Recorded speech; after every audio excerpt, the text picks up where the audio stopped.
Fala galera, deixa eu fixar o assunto aqui.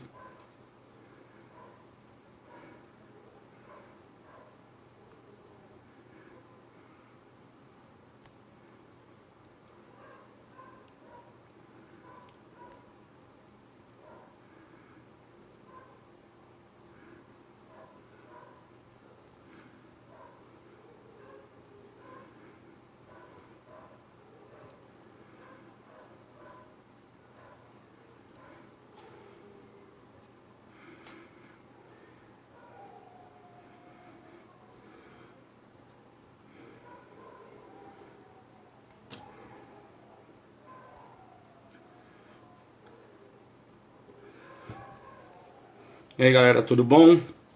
Deixa eu chamar a nossa convidada aqui. Eu vi que ela já está por aqui. Aqui.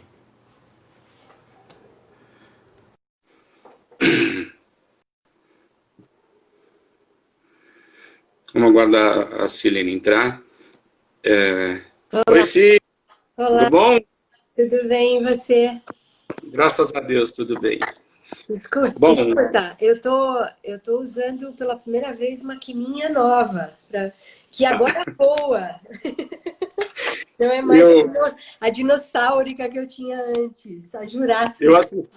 assisti a tua live com a Taiga, realmente estava difícil. Não, aquela máquina tá aqui, bonitinha, não quero, eu sou apegada a ela, eu gosto dela. Cadê?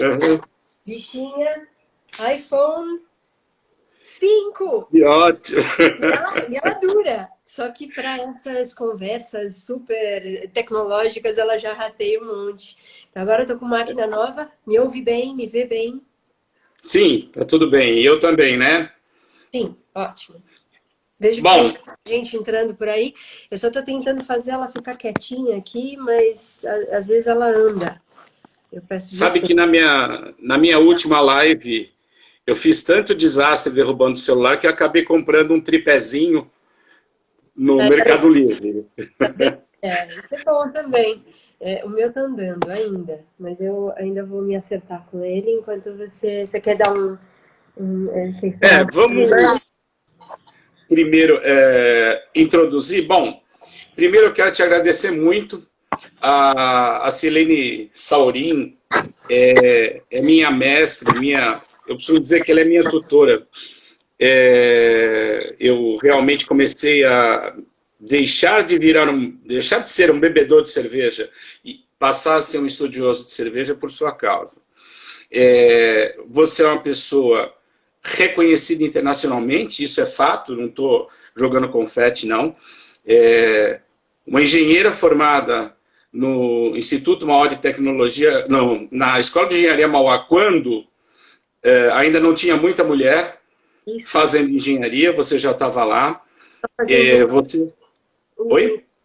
só fazendo um parênteses, o IMT, o Instituto Mauá de Tecnologia, é parte da Mauá. Então, Sim, eu falei porque eu estudei no Instituto Mauá de Tecnologia. Eu fiz uma pós-graduação lá depois. Depois você. Bom, acho que é melhor você contar a tua trajetória, porque eu sei que você foi para a Espanha para estudar cerveja e ser uma mestre cervejeira, e você depois teve o prazer de estudar na, na Demens, na Alemanha, né? E foi você quem trouxe para cá esse curso. Então, eu acredito que em termos de acadêmicos aqui no Brasil, você foi pioneiríssima. Conta você um pouco dessa trajetória e depois nós vamos para o nosso assunto aqui. tá bem. Bom, mais uma vez, muito obrigada, Luiz, pelo convite em nome da Revista da Cerveja. Um abraço carinhoso para o time da revista também. E faz tempo que a gente não se fala, nos falamos de vez em quando por e-mail, eventualmente por telefone, mas faz realmente muito tempo que eu não falo com o Fabrício. E mando aqui o meu abraço para todos. dentro de um possível resumo da minha trajetória, talvez pudesse dizer assim, eu me dedico há 28 anos. Esse ano completo 28 anos de profissão, totalmente dedicada à cerveja, desde 1992 até hoje. Nenhum outro segmento de bebidas ou alimentos que pudessem fazer parte da minha atividade profissional, 100% cervejas. E eu comecei ainda estudante, a trabalhar numa cervejaria pela primeira vez. Em 1992 eu ainda estava no 4º ano de engenharia de alimentos. E, bom, foram 5 anos de engenharia de alimentos, cada vez mais dedicada às possibilidades de gestão e manobras de ciência e tecnologia na indústria de alimentos, de uma maneira geral. E curioso que, ainda durante o curso, eu estava cada vez mais apaixonada pela ciência e tecnologia de fermentações. Me chamou tanto a atenção que eu busquei. Eu trabalhei durante todo o tempo, primeiros anos de engenharia, eu trabalhei dentro da faculdade e eu toquei a minha vida, porque não tinha muita grana, não. Os meus pais me ajudaram muito, mas a gente não tinha dinheiro para pagar a faculdade. Era a única faculdade de engenharia de alimentos na época. E a USP não tinha.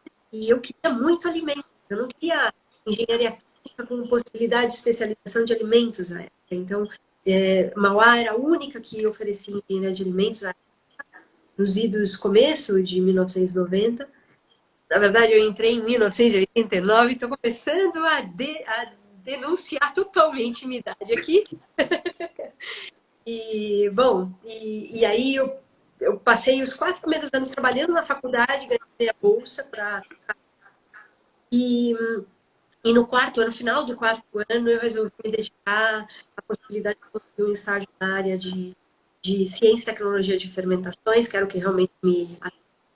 E eu, curiosamente, consegui, naquele final, segundo semestre do 4º ano, eu consegui uma vaga na Brahma. Engraçado, na mesma época eu tinha 2 caminhos possíveis. Eu tinha conseguido passar as fases de classificação de estágio para 2 fábricas, as 2 ligadas à fermentação de alguma forma, mas muito diferentes entre si. Uma era a Nestlé de Caçapava. Silene, o teu som está pipocando um pouco. Você está muito longe do celular? Não. Não. Mas bom, eu não sei o que fazer. Continuamos assim. Tem algumas pessoas... Gente, tecnologia, assim mesmo, sinal, mas está dando para entender bem o que você fala. Se eu colocar o fone, será que adianta alguma coisa? Talvez melhore. Você quer Deixa... tentar? Vamos lá, vou tentar. Apesar de que eu vou perder aqui a base. Desculpem. Eu não sei onde está o fone de ouvido, a entrada. Peraí, eu tenho que botar o óculos aqui. Esse aparelho é todo novo para mim. Então, por incrível que pareça, eu não sei aonde bota o fone, Deus. Não sei aonde bota o fone. Não faz mal, Silene. Agora não sei por que ficou bem melhor. Talvez ficando um pouquinho mais próximo assim da tela. Tá bom. Então, vou continuar aqui e peço desculpas essas limitações da tecnologia. Então, e aí foi engraçado, que eu fiquei entre Nestlé e Brahma. Eu estava fazendo aqueles processos, dinâmicas de grupo, entre os dois, para ficar entre chocolates e cervejas.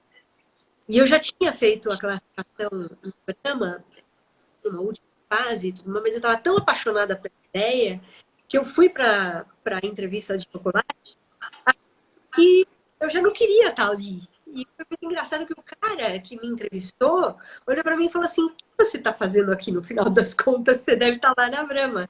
Por sorte, acho que a vontade era tanta que me pegaram isso também, entusiasmo, e acabaram me botando para dentro na Brahma. outubro de 1992. E ali eu comecei. Eu fiquei 2 anos, aproximadamente, entre o final do 4º ano até o término. E para começar a tal novela, que existia à época, era muito mais acirrado que hoje. Muita gente, muita resistência em falar sobre o assunto, que acha, sei lá, coisa, mimimi, para dizer resumidamente o que as pessoas acham. Mas a gente conversa sobre o tema hoje porque ele ainda persiste e há quase 30 anos atrás era ainda pior, muito pior. Eu saí da Brahma porque existia uma limitação velada, que não era dito assim abertamente, é vergonhoso dizer abertamente, mas isso acontecia, eu não passei ao processo de trainee, mestre cervejeira na companhia, em 1994, porque existia uma limitação por absorver profissionais mulheres dentro da área como cervejeira. É muito engraçado essa questão, principalmente no nosso segmento, né?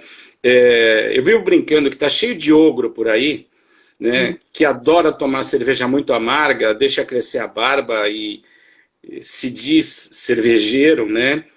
E não reconhecem o papel que a mulher teve para que essa bebida chegasse aonde ela já está. Nós vamos mais para frente falar sobre isso, né? Aliás, você foi a pessoa que me chamou a atenção e me fez estudar um pouco disso, tanto que naquele meu livro que eu lancei há 2 anos, aquele livrinho, eu separo um capítulo especial sobre o papel da mulher, né? Realmente você é uma pessoa inspiradora. Todo mundo que passa por uma sala de aula com você, ou até por um bate-papo, né, fica encantado, porque você é uma pessoa apaixonada pela cerveja e pelas pessoas também, né? Eu posso te dizer isso. Nós convivemos durante um bom tempo, no nosso tempo de Demens Senac, e sempre que você vinha, sempre que a gente conversava, sempre que você vinha dar uma masterclass, como eu chamava,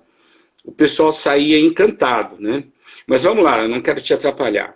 Não, eu comento um pouco mais da minha história, porque nesse meio do caminho a gente pode estar falando justamente isso que você propõe, do papel das mulheres, não só o meu próprio papel na comunidade, mas também dando exemplo de outras mulheres que igualmente me inspiraram, e não só mulheres, pessoas, homens e mulheres, que me inspiraram nessa trajetória. Eu devo a minha trajetória a muitos homens também. E homens com baixíssimo cabresto, se é que me entendem, né? Com muita mente aberta e com muita capacidade generosa de ver que as pessoas, de uma maneira geral, independente de gênero, são capazes de crescer com suas paixões, com seus empenhos, com suas competências, né? Então, bom, só para falar então, dessa fase, eu então fui dispensada da Brahma em 1994 e não queria sair desse meio de cerveja, porque eu já estava convicta de que eu gostaria de trabalhar na área, não só paixão a ciência, a tecnologia, tinha tomado gosto especial pelas rotinas de degustação da bebida em fábrica, e eu tive para falar do meu tempo de Brahma, o meu primeiro direto, a primeira pessoa que me tutoriou durante o tempo de Brahma foi o Matias Engel, na comunidade cervejeira, um desses de velha guarda, cervejeiro. Ele foi meu primeiro. E ele foi um dos primeiros, se não o primeiríssimo homem que abriu portas, me deixou entrar nas sessões de degustação, algo que era impensado. Eu tinha muitos outros ali, colegas do Matias, que me via entrar com ele, olhares enviesados. Ou seja, ele foi uma pessoa desacabrestada que via justamente o que é necessário ver entre toda a comunidade. Não existe competência para mulher, competência para homem, ou as competências. O que existe são paixões, aspirações, independente de gênero. Ele me deu essa força, mas mesmo assim não foi voz forte o trainee. E além de tomar gosto pela degustação e pela cerveja em si, teve uma outra coisa que foi muito curiosa à época. Eu ainda fazia engenharia ou pós, logo depois de formada, encontrando muitos de engenharia. E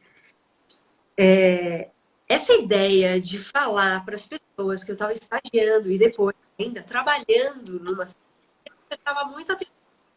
Então vamos para um boteco. E aquele movimento de deslocar-se, sentar, tomar uma cerveja, falar sobre trabalho, e com muita curiosidade das pessoas, me movia aquela sociabilidade, aquela capacidade de despertar a curiosidade e vale dizer que eu sou uma pessoa extrema, parece que não quando falo de cervejas, mas sai do assunto, eu viro uma ostra e me encasulo completamente. E a cerveja me expande, além de tudo. Então eu via naquilo, eu vi uma de seguir. Tá chutando muito, né? Porque eu leio aqui. Tá cortando bastante o som, mas não tem muito o que fazer. Bom. Vamos tentar fazer o seguinte, eu vou te chamar novamente, será que melhora? Não sei. Vamos tentar fazer isso. As pessoas vão entrar de novo? Será que entram? Eu vou ficar.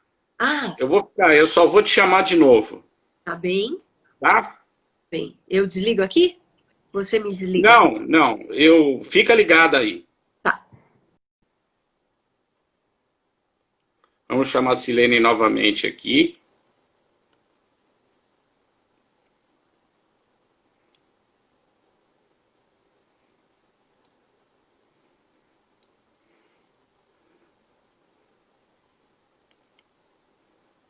Espera aí, gente, eu estou localizando de novo a Silene Saurinha aqui. Só um minutinho. Aqui. Adicionar. Vamos ver. Pronto. Será que melhora? Vamos tentar. Senão a gente segue desse jeito. Tá a bem. gente não tem muito o que fazer não tem com a tecnologia. E desse servidor. Tá dizendo aqui, alguém está falando, alguém está dizendo que já fez isso, mas que é por causa do horário, tá, que está acontecendo isso. Dani está falando para a gente. Então, continuamos, vamos em frente. Trânsito de comunicação, né? Muita gente...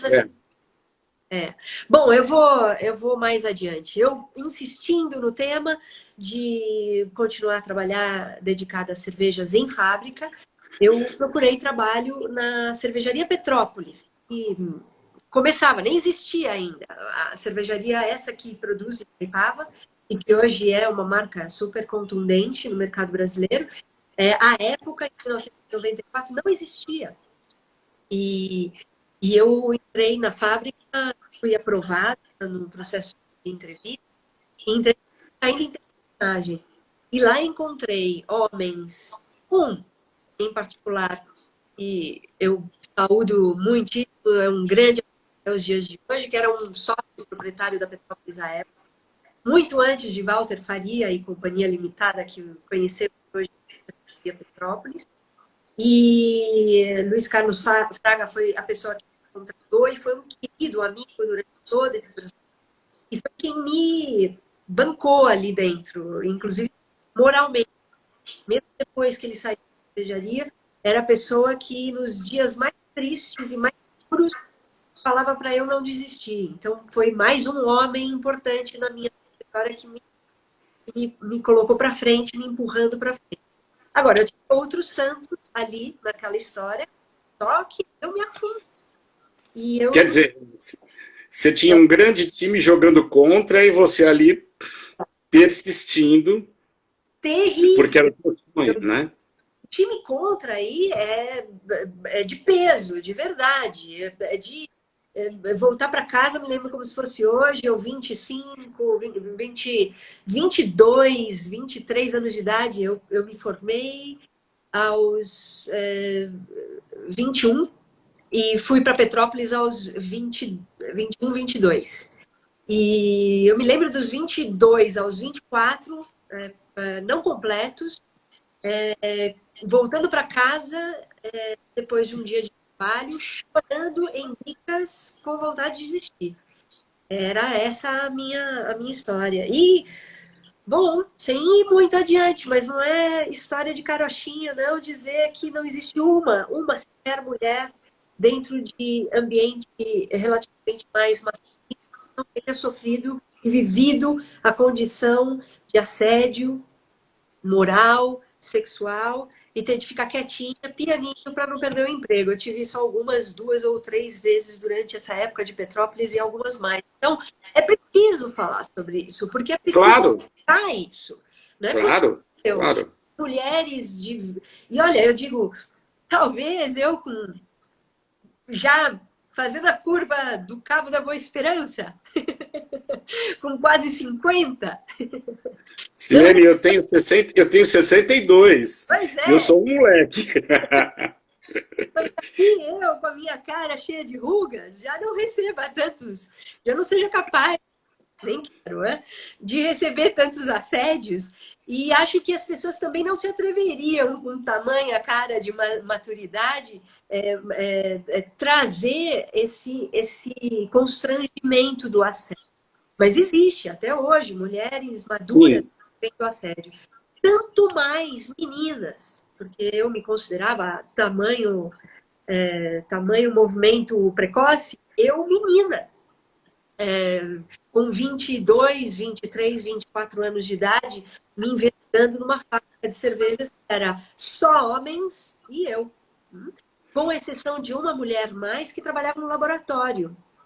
Curioso, sei. tem dizer que insistem, até hoje, insistem em imaginar a mulher dentro de cervejaria, fábrica, no laboratório. Ali tá tudo certo. Agora, no chão de fábrica, não serve. Bom, isso era ainda mais forte à época, e essa mulher que trabalhava na fábrica cortava um dobrado também, mas eu em chão de fábrica, meu Deus do céu, era cada uma que Deus. Então, é preciso falar e é preciso dizer que isso existe até hoje. Eu passei por isso e espero que cada vez menos, falando sobre isso, essas coisas se tornem menos comum entre mulheres, vendo isso, e entre homens caiam na cal e deixem de fazer o que é absolutamente incompreensível, inaceitável e estúpido, ridículo. O É, saibam, tá? Meninos, sim, é verdade. desconstruam-se e reconstruam-se, porque isso já não mais é possível de aceitar. E, bom, daí adiante foi só cervejas na minha vida. Eu saí da Petrópolis em 1996, direto para a Espanha, Madrid, estudei Ciência e Tecnologia Cervejeira. Lá fiquei 2 anos, na Politécnica de Madrid, Escola Superior de Malta. Voltei sem trabalho, porque eu saí da Petrópolis sem nenhuma ajuda de custo para fazer o meu estudo. Eu aguentei firme essa história toda, todos esses perrengues, porque eu precisava de dinheiro para zarpar. Claro, Então, eu claro. aguentei firme, segurei a onda desses assédios. Eu tenho algumas histórias horrorosas, do tipo churrasco, insistirem que eu fosse, o churrasco de toda a turma, cervejaria. Chego lá, vou na cozinha pegar um copo para encher o meu copo de cerveja e confraternizar. E já tem desculpe, maneira de dizer, já tem um homem maduro, mais de 50 anos de idade, à época, mesmo o dobro da idade, me encoxando. Então, Ah, é horroroso, horroroso. uhum. Então, sair dali aguentando firme para conseguir guardar o dinheiro que eu precisava para as. Em 96 eu fui, tem final de 97, começo de 98. E Brahma voltou a me contratar. Eu Obviamente, sei. trabalho, eu joguei meu currículo para o Brasil inteiro. Eu tentei trabalho lá na Espanha, mas à época eu tinha muito pouco dinheiro para continuar na Espanha por muito tempo. À época ainda eram pesetas na Espanha, não existia a idade europeia e euros. Euro.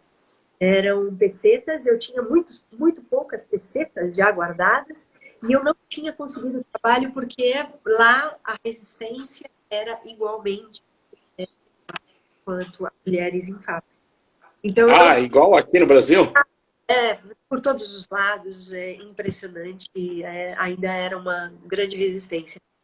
E como eu não tinha muito dinheiro, pelo menos aqui eu tinha resguardo dos meus pais, se caso eu realmente precisasse, eu voltaria para casa deles. E, por sorte, digo porque eu já tinha ganhado uma certa independência, eu não ia de voltar para casa dos meus pais. E, por sorte, eu voltei para o Brasil, mandei os meus currículos e para todas as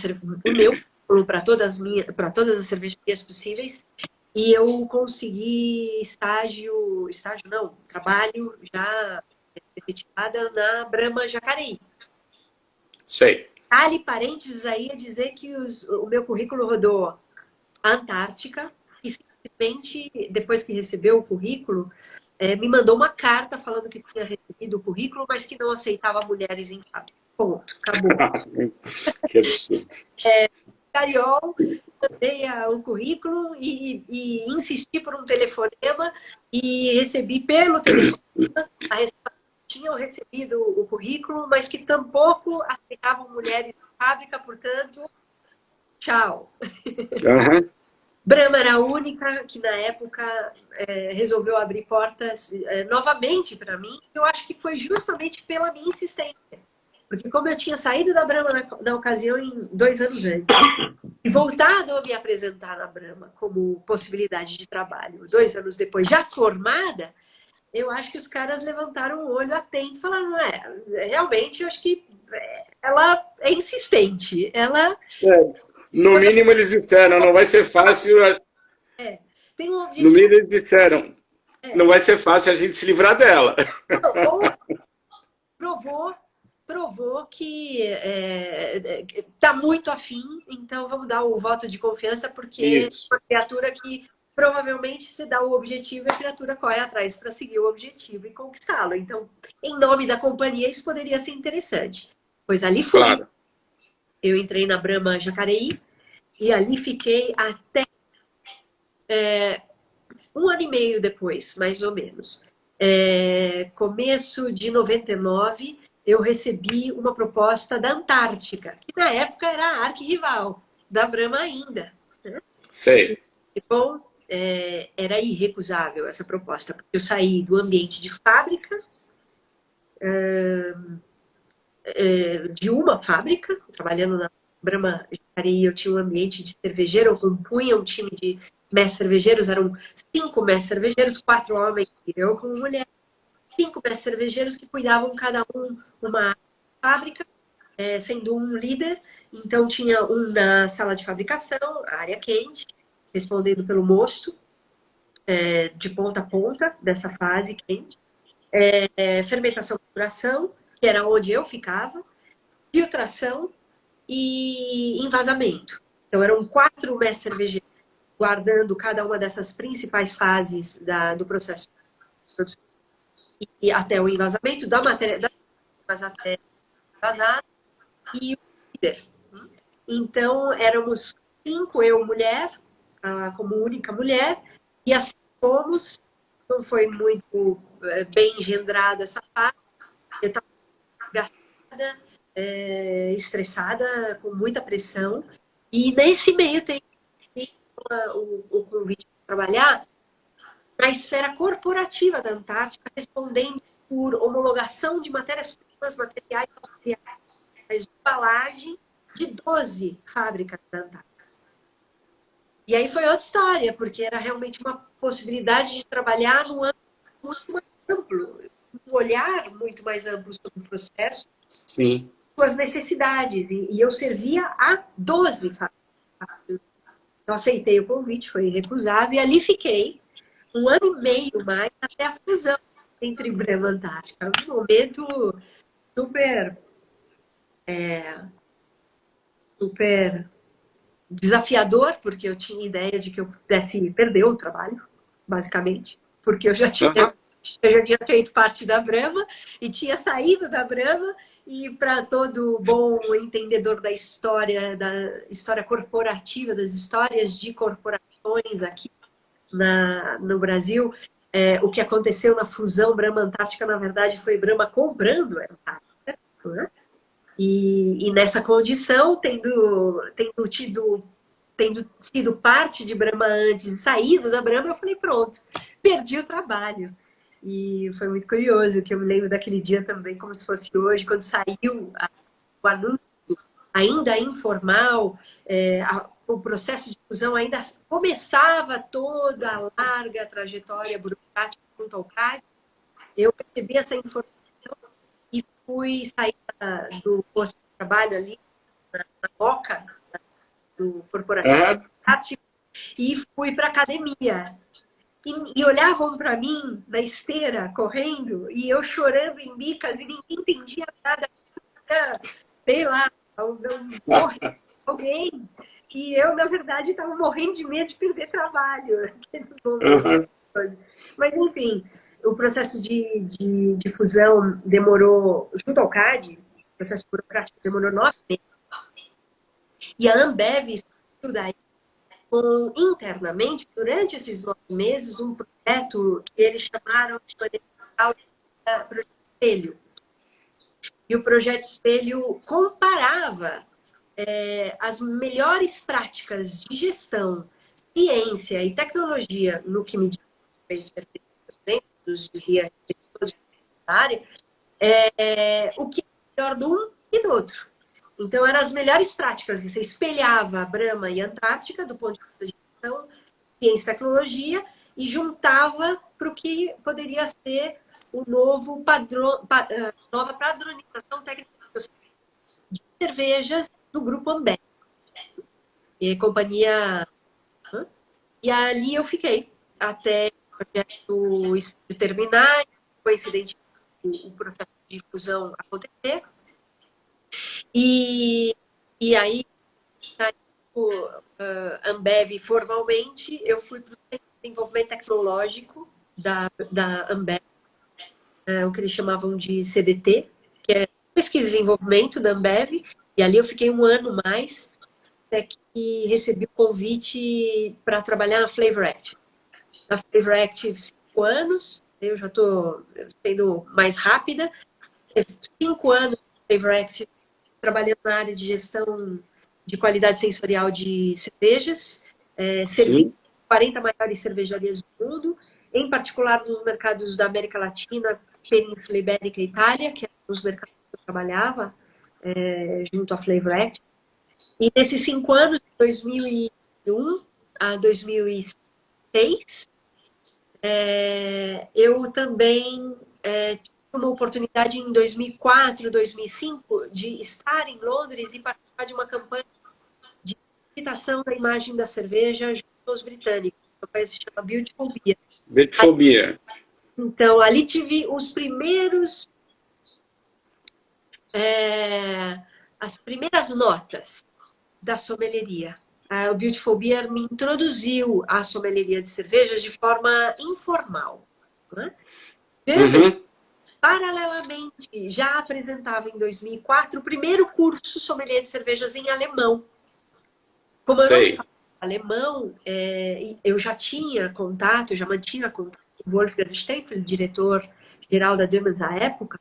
Ele já havia me comentado sobre a possibilidade de fazer o sommelier de cervejas, mas como eu não falo alemão, eu não tinha como fazer o curso na época. E aquelas primeiras notas que o Beautiful Beer me apresentou já me deu a chance de perceber que era por aquele caminho que eu queria. Então, o que eu fiz foi voltar para o Brasil, pedir as contas, acertar ali com o Flavor Active, continuaria pagando minhas contas, trabalho junto ao Flavor de forma direta no Brasil, pequena cerveja, que não era a carta de clientes que a Flavor Active costumava apresentar, e e servi, porque servi as 40 maiores cervejarias do mundo. Em nenhum momento, por exemplo, Eisenbahn poderia fazer parte desse portfólio. E quando eu fui Sei. no Brasil, eu acordei com a Flavor Active, eu seguiria trabalhando o projeto de gestão sensorial dentro de dias, fazendo uso das ferramentas de treinamento de degustadores profissionais de cerveja que a Flavor Active apresenta, aquelas cápsulas e tal. O treinamento em si e as ferramentas de gestão e validação de degustadores junto à Flavor Active. Mas eu faria isso em paralelo para começar a carreira como sommelier no Brasil. Logo que saiu o primeiro curso em italiano de sommelier de cerveja junto a Dömens, eu fui fazer. E feito esse curso em 2008, 2009, nessa virada de ano, eu recebi o convite finalmente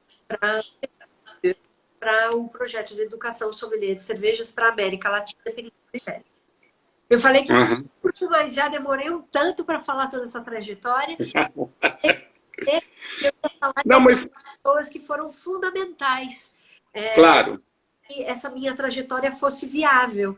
E eu falei de alguns nomes lá atrás, como 2 primeiros nomes, entre Matias Reynolds, Luiz Carlos Fraga, entre Brahma, Petrópolis, logo no início. Falo do Richard Bottom, que foi um homem espetacularmente importante enquanto eu trabalhava na Flavor Act. Lembrando e voltando um pouquinho, enquanto eu estava na Antártica e na fusão para a Ambev, o Silvio Reicher, que foi outro chefe importante, deu muita força. Passada essa fase Flavor Act, o Wolfgang Steiner, percebe? Sim. Com algumas exceções de Kátia Jorge, que durante quase toda essa trajetória eu conhecia o nome, mas pessoalmente, eu fui conhecer Kátia Jorge em 2001, em Londres, trabalhando com o Flavor Active. Kátia Jorge era uma instituição feminina, me dava desde o princípio a ideia de que sim, era possível. Mas percebem que a trajetória toda eu trago nomes masculinos, sim, importantes, que desacabrestados e que pensavam, homens e mulheres, de forma gestores e homens inteligentes em pensar o que homens e mulheres dos seus times poderiam melhor oferecer. Isso é gestão. Sim. Eu acho... bom, realmente tudo isso é muito interessante. A gente vai ter que entrar no nosso assunto, mas você tocou no Beautiful Beer, que tem tudo a ver com o que a gente está falando hoje, porque o Beautiful Beer era uma proposta de trazer a mulher inglesa para o mundo da cerveja. O mundo da cerveja era visto como um mundo masculino, pubs fedendo a fumaça, aquele monte de ogro sentado no balcão com o cofrinho de fora, todo mundo tomando seus pints enormes. Outro. E, de repente, Me desculpe aos fãs de pints, mas eu acho pequenos baldes. São. Pessoal, tem gente ainda reclamando que o som está pipocando. Gente, é a questão do tráfego nesse horário aqui, infelizmente. Mas vamos continuar. Mas voltando ao Beautiful Beer, o que eu acho muito importante é que, de repente, esse case que você levou para a sala de aula, eu estava na sala de aula, trouxe para mim, né? Fala, peraí, gente, não é que mulher não gosta de cerveja, né? Mulher é um ser humano diferente, né? Por mais que a gente se compare, por mais que a gente tenha as mesmas capacidades, eu pensei, por exemplo, na minha filha. Eu não gostaria de ver minha filha num bar fedido a fumaça, cheio de gente tomando pints. Ela nem toma pints, né? E aí, vocês trouxeram a delicadeza, e eu não estou falando no sentido ruim, não. a coisa boa, né, do se degustar, do você ter o prazer de tomar a cerveja num ambiente agradável, iluminado, onde você possa bater um papo. Ou seja, se não tivesse o toque feminino, isso não iria acontecer. E você disse para a gente que foi um case de extremo sucesso lá. Sim. Isso trouxe resultados econômicos para as cervejarias. Sim. Bom, eu posso falar um pouquinho do Beautiful Beer, porque eu acho que pode ser um caso de estudo interessante para muitos que nos assistem, nos ouvem, que não necessariamente conhecem essa plataforma, que existiu na Inglaterra de 2004 a 2009, aproximadamente, de campanha. Mas antes, eu gostaria só de fazer um comentário provocador em relação ao que você comentou, fazendo alusão à sua ideia da sua que era um pouco as mulheres. Bom, eu fui uma mulher que morou já mulher, eu diria, de 30 a 35, morando na Inglaterra, então já um pouco mais madura, e os pubs ainda eram um ambiente extremamente masculino, exatamente o que você ficou, com muito mal engendrados, acarpetados, cheirando cigarro até a última estampa, com homens por todos os lados, sobretudo, bebendo baldes de cerveja, ficando bêbados em meia hora, e com algumas mulheres algo desconfortáveis lá dentro. Eu fui dessas mulheres. Eu não deixei de ir. Não deixei de ir. Mas, obviamente, que esses ambientes eles não eram tão aconchegantes e tão convidativos, muitas vezes.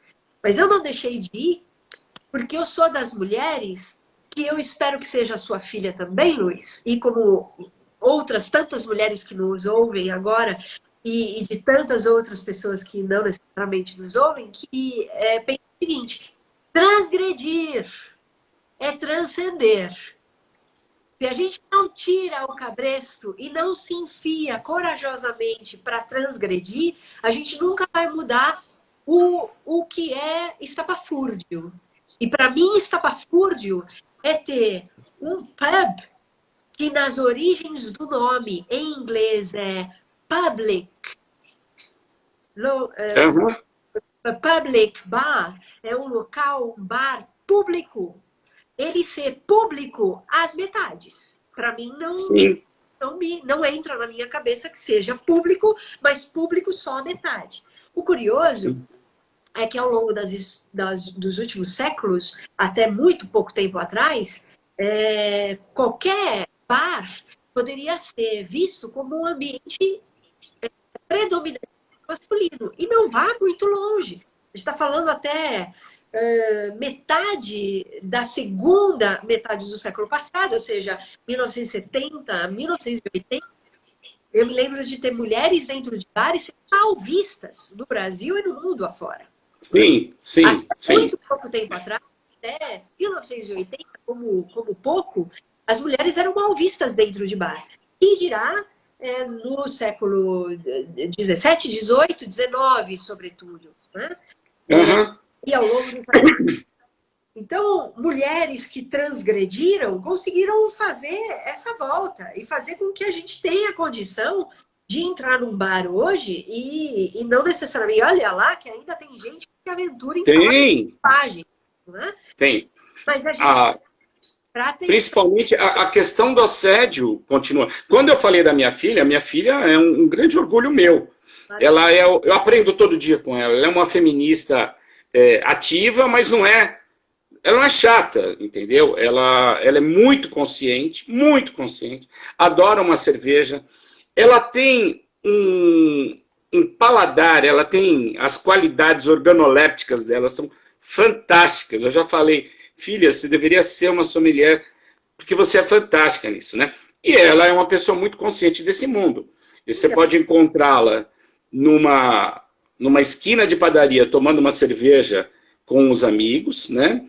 Ou então pode encontrá-la aqui em casa apreciando uma goza comigo porque ela consegue encontrar prazer nessas coisas. Mas era só um parênteses, vamos lá. Mas o que eu quis provocar é justamente dizer que você não gostaria de ver, obviamente que nenhuma mulher gosta e nenhum homem que ama uma mulher gosta de ver uma mulher constrangida num ambiente que é vista de qualquer forma que não respeitosamente. Mas a gente só consegue se colocar quando a gente transgride. Ponto. É isso que eu Sim, sim, você tem razão. ponto. Para mim não tem outra maneira de mudar o mundo para melhor. Agora, Bom, o Beautiful Beer, voltando ao Beautiful Beer, era uma campanha, uhum, ideia de redesenhar a imagem da cerveja junto aos britânicos, tentando transformar a forma como as pessoas enxergavam a cerveja dentro desse ambiente. Então foi curioso que, concomitantemente a muitas estratégias de comunicação para esse redesenho de imagem, também foi também houve um forte movimento para mudança de ambientação, da estética, da comunicação e da arquitetura. Aqueles carpetes, garros, saíram de cena totalmente para entrar o que muito tempo foi tomado como onda de gastropubs, trazer cozinha orgânica, cozinha bem pensada, que são locais na Inglaterra muito pensados de cervejas, com uma uhum, que aqui não era muito bem pensada e não era muito bem organizada, e foi completamente revisitada. Junto a uma estratégia de comunicação muito pensada e associada às mulheres. Por isso as mulheres aí entram mais uma vez, porque muito da comunicação, não sei se você se lembra, e muito da comunicação fotográfica trazia mulheres com taça na mão.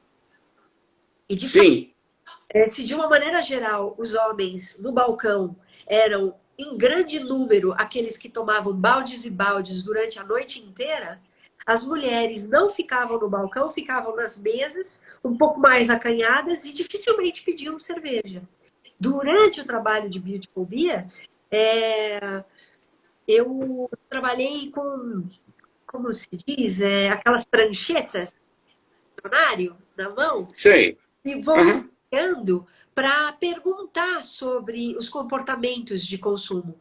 E as mulheres eram questionadas por outras mulheres, como eu, por exemplo, e a gente sempre tinha a estratégia de abordagem, mulheres abordando mulheres, para que essas mulheres que estavam no pub para consumir suas bebidas e usufruir sentissem em nenhum momento estrangeiro ou ameaçadas, porque se fossem homens perguntando, fazendo série de perguntas, talvez pudesse rolar flerte, mais que flerte, uma coisa mais ameaçadora. Então, para evitar, sei. olha o nível de cuidado que se do ponto de vista sexista, para que conseguisse ter as informações que precisavam. E aí, mulheres como eu iam com prancheta, pedindo licença aquelas mulheres e perguntando se essas pessoas gostavam de cerveja. Uhum, Não tinham cervejas nas suas taças. E normalmente elas tinham taças de vinho branco, coquetéis e álcool pops. Né? E, sei. e dificilmente tinham cervejas. E elas respondiam que, na verdade, elas não pediam cerveja, não porque elas não gostavam de cerveja, senão porque elas não eram atendidas às cervejas da maneira como elas gostariam de ser atendidas. Elas não Uhum, tinham o hábito e nem a vontade de tomar cerveja em pequenos baldes, que são também conhecidos como pints, de meio litro, sim, praticamente, 473 mililitros. Né? E não tinham vontade de tomar cerveja em grandes quantidades. Então, sim, sim.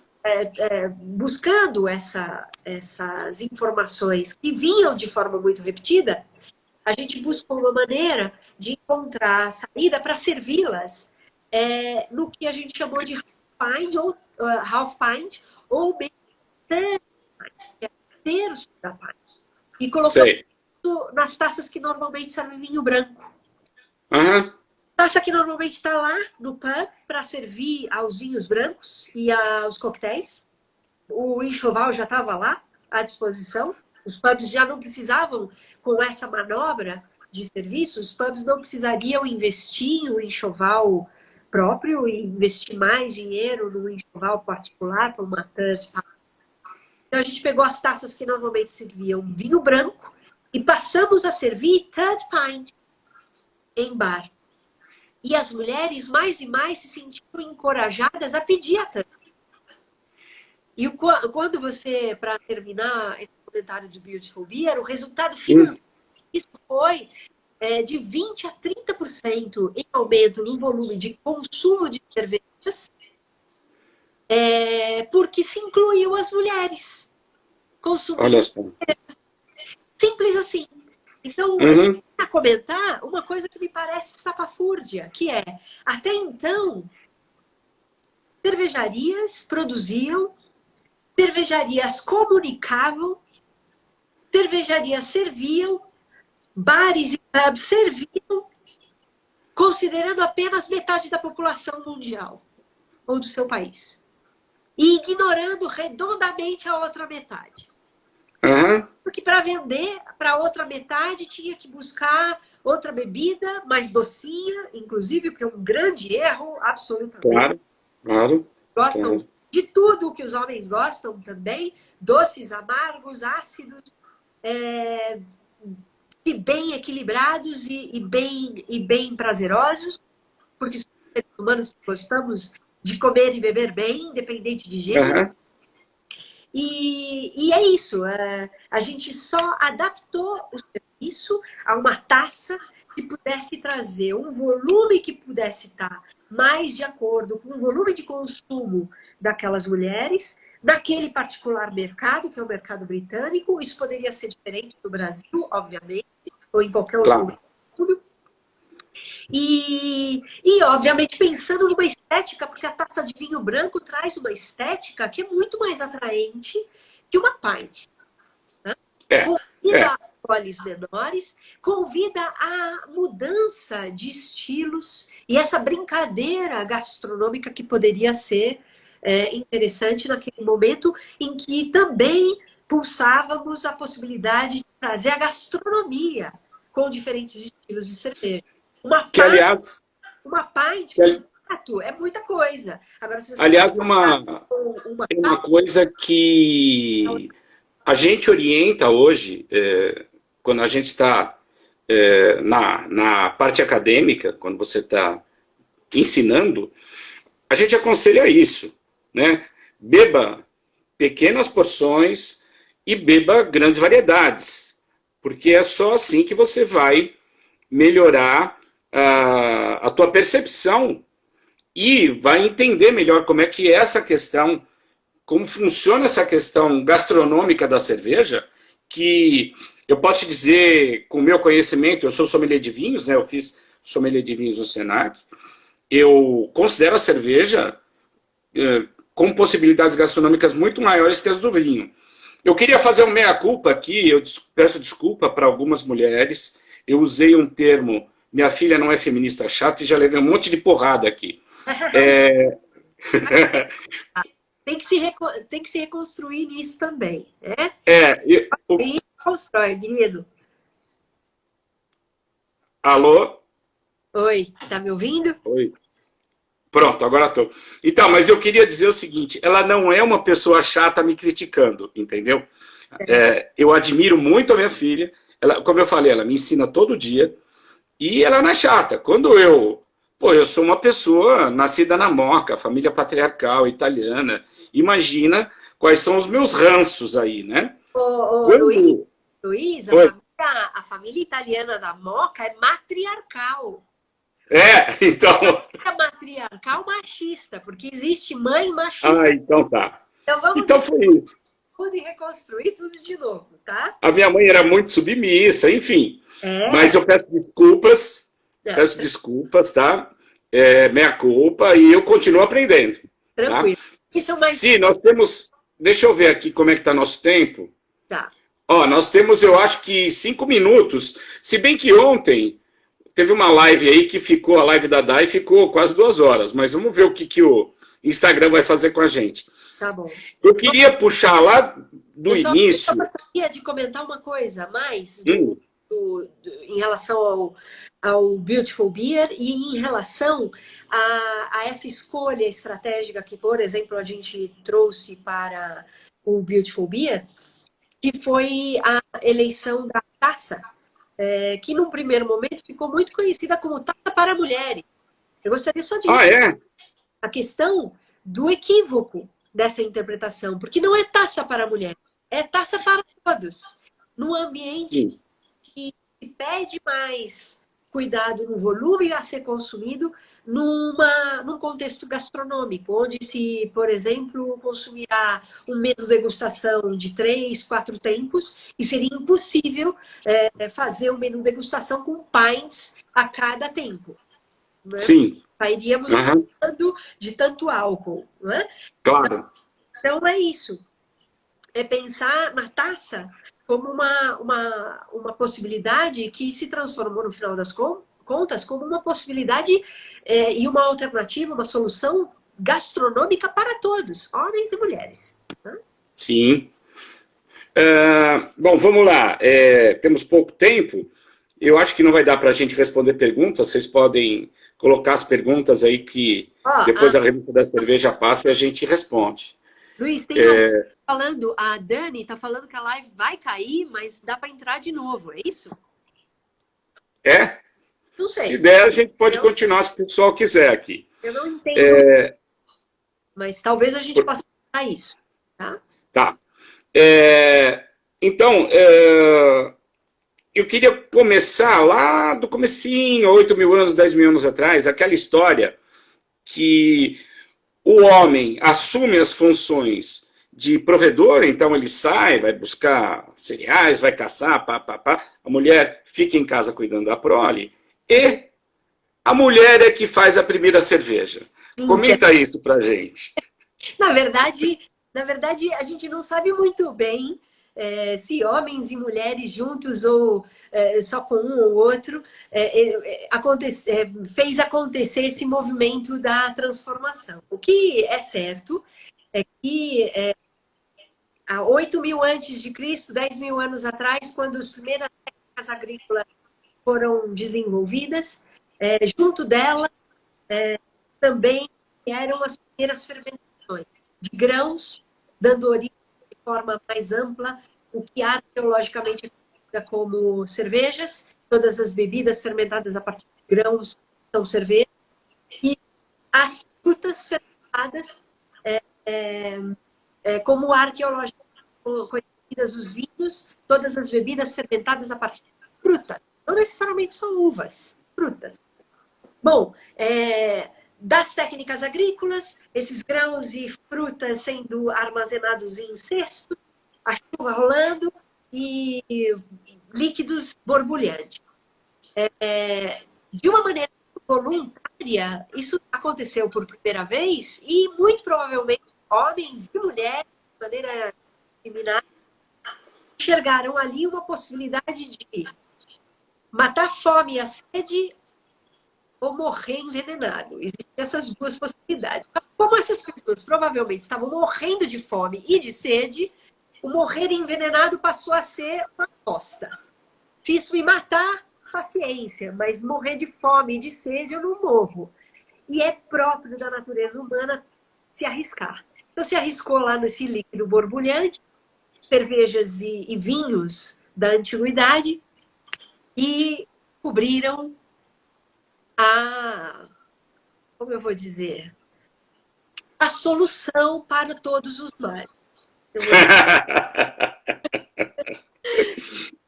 A primeira... As primeiras fermentadas assim, de maneira involuntária, fez com que as pessoas matassem a fome, matassem a sede, elevassem o estado de consciência e se amassem maravilhosamente e cada vez mais proliferassem a humanidade e se multiplicassem até os dias de hoje. Graças às cervejas, indiscriminadamente, essas duas bebidas fizeram com que a gente conte essa história até hoje. Basicamente, tem os hidroméis também, não é possível esquecer as 3 bebidas fermentadas, 3 bebidas mais antigas da humanidade. Civilização humana se deu a partir daí e se desenvolveu cada vez mais.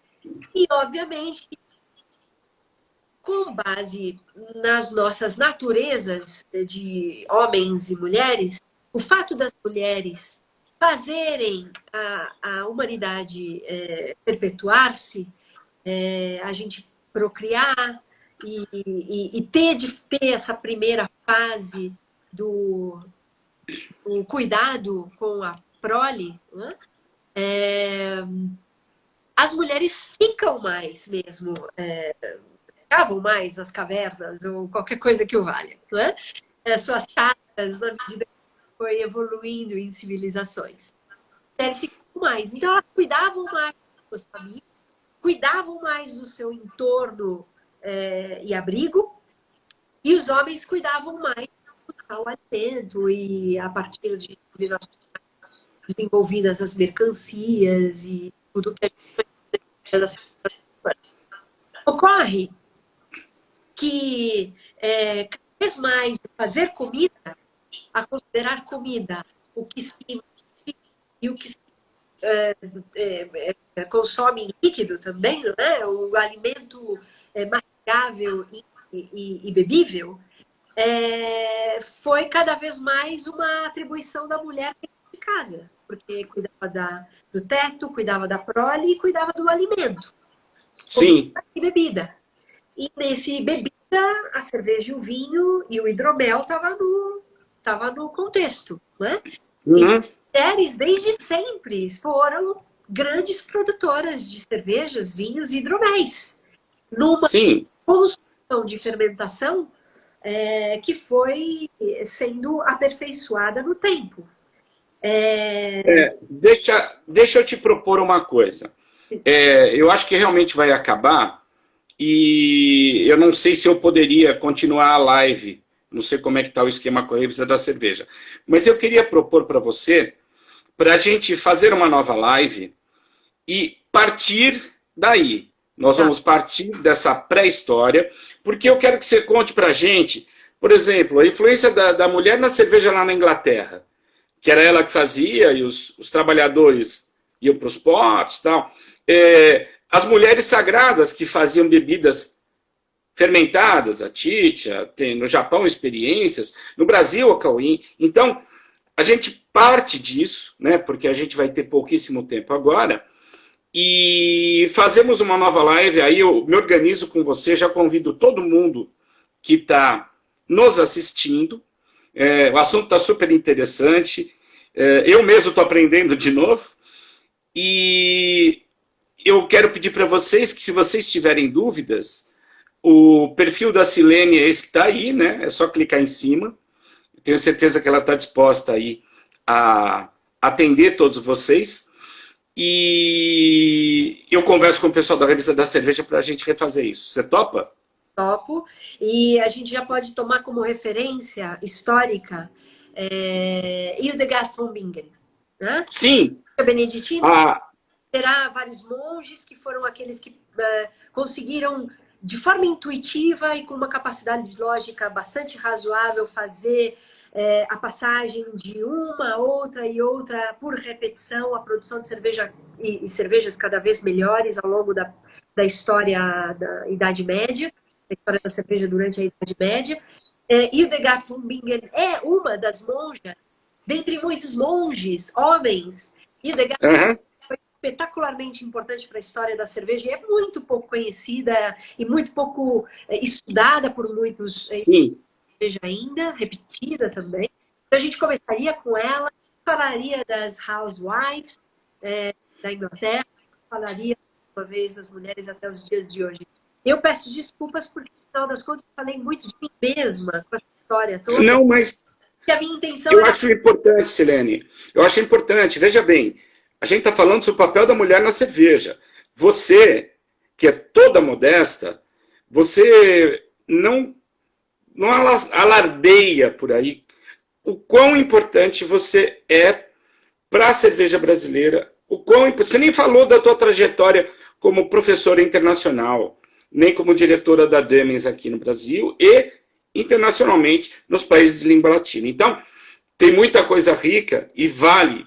A gente precisa falar, precisamos não é nem confrontar os machões aí, mas é mostrar que a mulher tem um papel super importante e a gente não estaria tomando a cerveja que a gente toma hoje sem as mulheres. Bom, eu agradeço você falar dessa maneira e, mais uma vez, para justificar o fato de eu ter passado um tempo, e peço desculpas mais uma vez, porque eu acabei falando de mim mesma há muito tempo, mas a minha grande intenção era reforçar o fato de ter tantos homens na trajetória também. Então, mulheres e homens dependem mutuamente de cada um na sociedade para se posicionar com o que é melhor da sociedade. E uma pena quando a gente tem talentos perdidos por cabrestos impostos de forma preconceituosa na sociedade. É isso que eu gostaria de reforçar. Agradeço muito a atenção dos que seguem conosco até agora. E a gente marca o próximo encontro. Vamos começar com Hildegard Domingue. Vamos falar de outras tantas mulheres importantes na história da humanidade, não só para a cerveja, para a gente relembrar algumas coisas importantes mesmo. E vamos falar quem é melhor, homem ou mulher, para degustar cerveja. Tá. Tem gente te chamando aqui de Silene von Bingen. Muito obrigado, viu, Silene? Um beijão para você. Pessoal, um beijo para todos. E a gente vai voltar. Fiquem atentos aí que a gente volta, tá? Um abração. Valeu. Beijo, Si. Obrigado, viu?